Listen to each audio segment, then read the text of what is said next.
జాతక జ్యోతిష్ శాస్త్రం మొత్తం ఖగోళ శాస్త్రం, మానవ జీవితానికి సంబంధించింది కాదు. అది మొత్తం సమాజ జీవితానికి సంబంధించింది, మొత్తం భూమండలానికి సంబంధించింది. అతివృష్టి, అనావృష్టి, అష్టగ్రహ కూటమి, సూర్యగ్రహణం, చంద్రగ్రహణం, ఏ పంటలు ఏ కాలంలో పండతాయి, ఇవన్నీ చెప్పడానికి జ్యోతిష్ శాస్త్రం. కానీ నీ చెయ్యి నా చెయ్యి, నీ మూతి నా మూతి చూసి చెప్పడానికి కాదు. అది దాన్ని అలా చేసేసారు మహానుభావులు, వారికి నమస్కారం. ఎందుకంటే వ్యాపారం చేయడానికి బాగా వీలు, మనిషిని ఎంత భయపెట్టేస్తే అంత వీలు. అందులో మీరు మీ జీవితాల్లో మీకు చెప్పిన రోజులు 90% అబద్ధాలే, 10 కూడా జరగవు. ఆ జరిగిన వాళ్ళ చేత చెప్పిస్తారు టీవీల్లో, అవి మనం నమ్మేస్తూ ఉంటాం.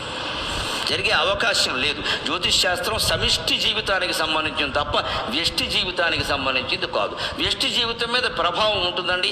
ఈ ప్రాంతం అంతా వాన కురిసినప్పుడు అందరి మీద పడుతుందండి, కానీ గొడుగేసుకున్న వాడి మీద పడుతుందా? కొందరికి 2 చినుకులు పడగానే జలుబు చేసేస్తుందండి. ఒకడు వానలో తారంగా వాడినా ఏమీ చేయదండి. వాడి శక్తి సామర్థ్యాలు ఉన్నాయా లేదా అక్కడ. జ్యోతిష్ శాస్త్ర ప్రభావం కూడా అంతే. స్థిరమైన సంకల్పం, భక్తి, జ్ఞాన వైరాగ్యాలు కలిగిన వాడిని నవగ్రహాలు కాదండి 18 గ్రహాలు ఉన్నవాడిని ఏం చేయలేవు. మొహమాటమే లేదు ఆ విషయం. వెంకటేశ్వర సుప్రభాతం సహా అన్నింటిలో ఉంటుంది. మీ ధైర్యం కోసం చెబుతున్నా. సూర్యందు భౌమ బుధ వక్పదికం యసౌరి స్వర్భానుకేతు దివిషత్ పరిషత్ ప్రధానాగ త్వద్దాసదాస చరమావధిదాసదాసాగ శ్రీ వెంకటాచలపతే తవ సుప్రభాతం. సూర్యుడు, ఇందు చంద్రుడు, భౌమ కుజగ్రహం, బుధగ్రహం, వాక్పతి బృహస్పతి, కావ్య శుక్రగ్రహం. సూర్యందు భౌమ బుధ వాక్పతి కావ్య శౌరి, సూర్యుని కుమారుడైన శనీశ్వరుడు శౌరి అంటే. స్వర్భాను రాహువు, కేతు నవగ్రహాలు. ఇంతకు మించిన 10వ గ్రహం ఏది లేదు. 10వ గ్రహం ఎవడైనా ఉంటే ఈ జాతకం చెప్పించుకుని వాడే 10వ గ్రహం.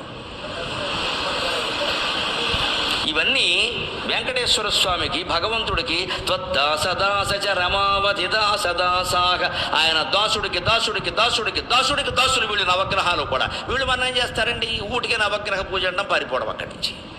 మళ్ళీ అక్కడి నుంచి ఆయనకి నువ్వులు, ఈయనకి నవ్వులు, ఈయనకి చెవులు, ఈయనకి పువ్వులు, పని ఏం లేదు ఇక్కడ. ఇది పెద్ద నమ్మకాలు బాగా పెంచుతున్నారు. 5 వారాలు, 30 వారాలు, 60 వారాలు.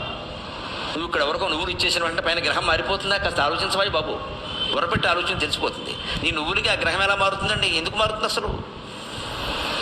అది మొత్తం సమిష్టి సృష్టికి సంబంధించిన విషయమా. కానీ ఖచ్చితంగా అదే జ్యోతిష్ శాస్త్రంలో చంద్రగ్రహణం కానీ, సూర్యగ్రహణం కానీ, గ్రహకూటమి కానీ, ఈ ఇతర అతివృష్టి అనావృష్టి కానీ ఎలా రాశారో అలాగే జరుగుతున్నాయి. మీరు గమనించాలి. ఒక చుక్క తేడా రాకుండా, సెకండ్ తేడా లేకుండా కరెక్ట్ జరుగుతాయి. ఎందుకంటే అది సమిష్టి, వ్యష్టి కాదు. దాన్ని మన వాళ్ళు శుభ్రంగా వ్యాపారం చేయడానికి వీలుగా వ్యష్టి చేసి పారేశారు.